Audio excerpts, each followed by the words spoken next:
Você ouviu agora no Repórter CBN que o presidente dos Estados Unidos, Donald Trump, disse a aliados próximos que quer conversar, uma conversa direta com Nicolás Maduro, da Venezuela.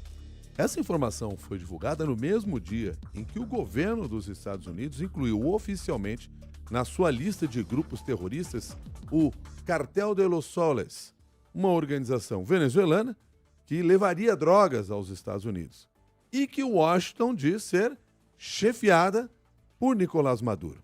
Para conversar conosco sobre esse assunto, nós convidamos o professor Jorge Lasmar, professor do curso de Relações Internacionais da PUC de Minas Gerais, também doutor em Relações Internacionais pela London School of Economics and Political Science, especialista em terrorismo e contra-terrorismo. Professor Jorge Lasmar, muito obrigado pela gentileza de estar conosco no Jornal da CBN. Bom dia. Bom dia, Milton. Bom dia, Cássia. Bom dia, ouvintes. Bom dia. Professor Jorge Lasmar, este grupo Los Soles, ele existe na prática? Pois é, essa é uma discussão. A Venezuela afirma que esse grupo não existe. Os Estados Unidos diz que é uma organização criminosa, narcotraficante, liderada pelo Nicolás Maduro. A verdade provavelmente é algo no meio entre os dois. O que se sabe é que esse grupo é formado por ações, por vários militares que são corruptos e ajudam no tráfico de drogas, principalmente em direção à Europa e aos Estados Unidos. Então, na verdade, são células soltas que foram chamadas pela imprensa de Cartel de los Soles, e por isso há essa dúvida se trata de uma organização organizada, com uma hierarquia, uma estrutura, ou se são só ações soltas de determinados oficiais do exército venezuelano. Agora, professor, como que a gente pode ler esse momento da relação entre os dois países, já que nós temos alguns movimentos que parecem se opor, né? Ao mesmo tempo em que a gente tem o governo dos Estados Unidos dizendo que esse grupo seria um grupo organizado e agora foi colocado na categoria de grupo terrorista, e o presidente Donald Trump dizendo a aliados que pretende ter essa conversa com Nicolás Maduro, abrir um diálogo com Nicolás Maduro. Como entender esse momento da relação dos dois países?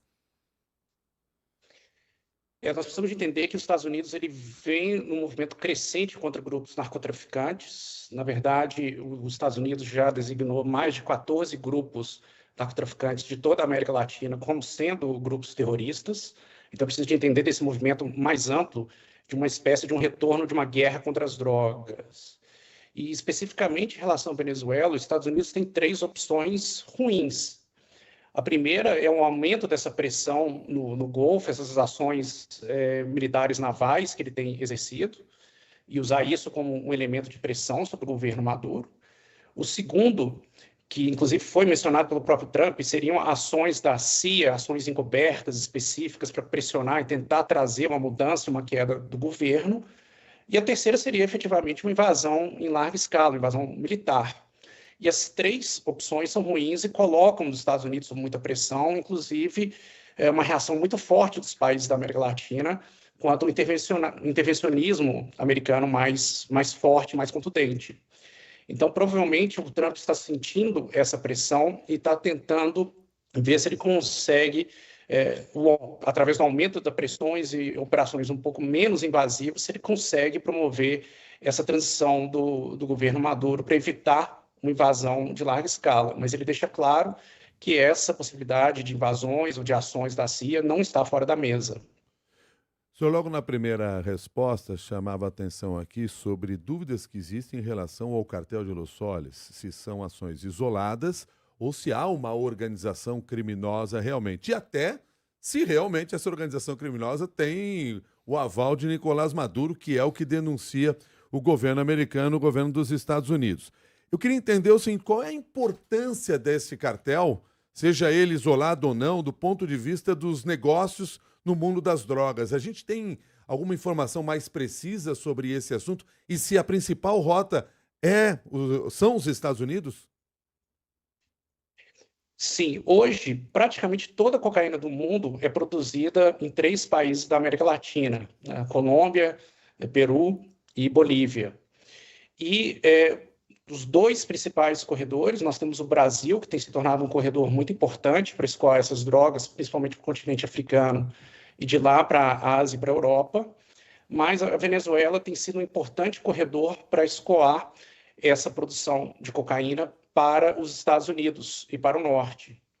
Então, de fato, quando houve um aumento da pressão da Colômbia sobre os grupos traficantes dentro da Colômbia, vários desses grupos acabaram migrando para a Venezuela, de rotas pela Venezuela para fazer esse escoamento.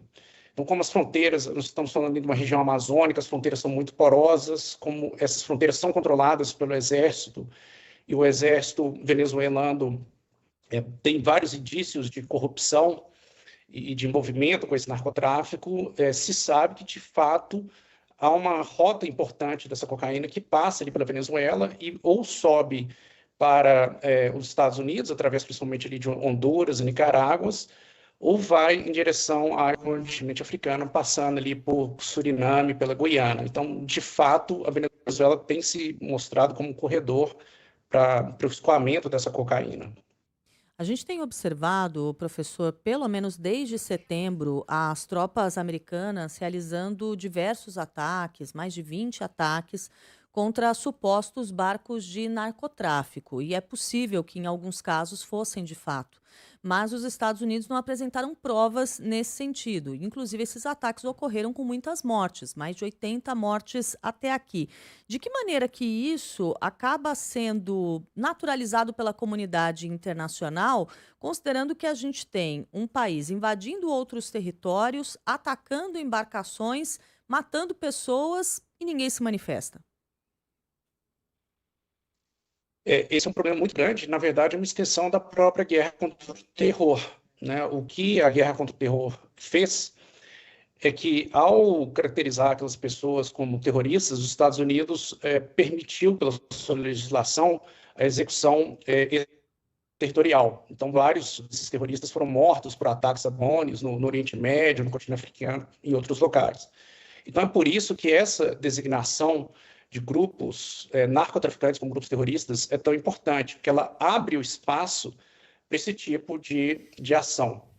E por mais que esses ataques sigam ali processos internos de verificação, é muito questionável se realmente essas pessoas se existem provas mais concretas de que aquelas embarcações, aquelas pessoas são efetivamente narcotraficantes.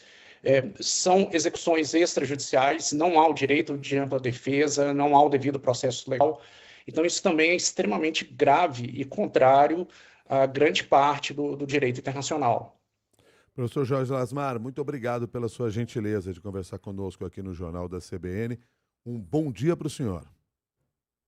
Eu que agradeço, um bom dia e um bom dia aos ouvintes. Obrigada, professor. Professor Jorge Lasmar é professor do curso de Relações Internacionais da PUC de Minas Gerais. Conversou com você agora que são 7h44.